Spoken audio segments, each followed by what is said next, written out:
राजपुर गांव में रामाशंकर नाम का एक आदमी रहता था। वह स्कूल में बच्चों को पढ़ाता था। उनसे सभी बच्चे बहुत डरते थे। वे बच्चों को गणित पढ़ाते थे। वह कठिन से कठिन सवालों को अच्छे से समझा देते थे। बच्चे उनके पढ़ाने के तरीके से जितना प्रसन्न रहते थे उतना ही उनके कठोर प्रशासन से डरते थे। एक दिन रामाशंकर जी कक्षा में प्रवेश किया। रामाशंकर मास्टर जी के पैर रखते ही क्लास में सन्नाटा छा गया। मास्टर जी रोज की तरह हाजिरी लगाने लगे। कक्षा में अंजलि को छोड़कर सभी बच्चे थे। कक्षा में अंजलि कभी भी देर से नहीं आती थी और न ही अनुपस्थिति रहती थी। वह कक्षा में सबसे होशियार लड़की थी। मास्टर जी ने पढ़ाना चालू किया था कि अंजलि कक्षा में प्रवेश किया। अब अंजलि की पिटाई की खैर नहीं थी। अंजलि, तुम कहाँ थी? तुम अपना हाथ आगे करो, समय का ध्यान नहीं रहता है क्या? सर जी, मैं स्कूल समय से आ रही थी तभी बीच में बात काटते हुए मास्टर जी ने कहा, मैं कुछ भी नहीं सुनना चाहता। तुम दोनों हाथ आगे बढ़ाओ, नहीं तो मैं तुम्हें ऐसे ही मारने लगूंगा।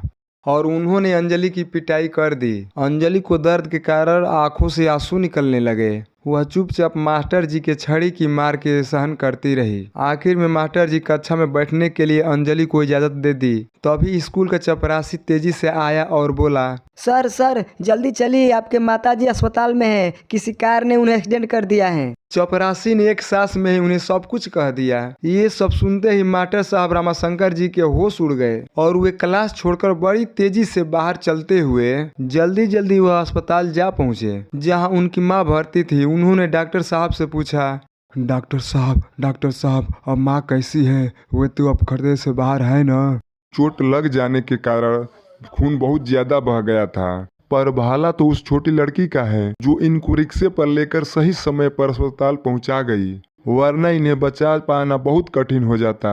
ये कहकर डॉक्टर साहब मास्टर जी को साथ में लेकर बेड पर लेटी माता जी के सामने खड़ा कर दिया। माता जी, इतनी चोट कैसे आई? आप कहाँ जा रही थी?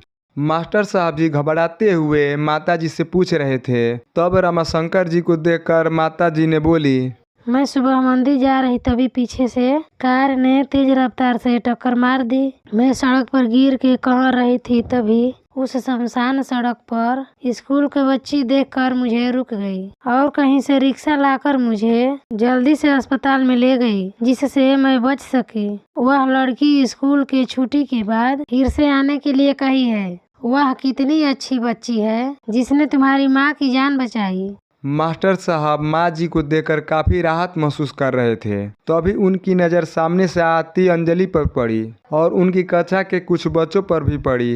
वे तेजी से बेड की तरफ बढ़ते चली आ रही थी। अंजलि के करीब पहुंचने पर माँ ने अपने पास बुलाकर कही, रामशंकर बेटा, यही वह बच्ची है जिसने तुम्हारी माँ की जान बचाई थी। इतना सुनते ही मास्टर जी हैरान रह गए। उन्हें सुबह कक्षा में अंजलि को देर से आने का कारण समझ में आ गया था। उनके आंखों से आंसू आ गए। मास्टर जी अंजलि के पास जाकर कहे, मुझे माफ़ कर दो बेटी, मैंने बिना दोष के तुम जैसे अच्छी बेटी को बहुत पीटा। मुझे से बहुत बड़ी गलती हो गई बेटी, मैं तुम्हारी पूरी बातें नहीं सुनी। यह कहते हुए मास्टर जी के आंखों से आंसू निकलने लगे। मास्टर जी को रोते देखकर अंजलि और उनके दोस्त हैरान थे। उस दिन के बाद से मास्टर जी के हाथ में वह निर्दयी छड़ी कभी भी नहीं दिखी। उन्होंने अपने हाथों से उस छड़ी को तोड़कर फेंक दिया था। अब स्कूल के सभी बच्चे बहुत प्रसन्न थे, क्योंकि मास्टर जी बच्चों के साथ साथ खुशी से हंसते मुस्कुराने लगे।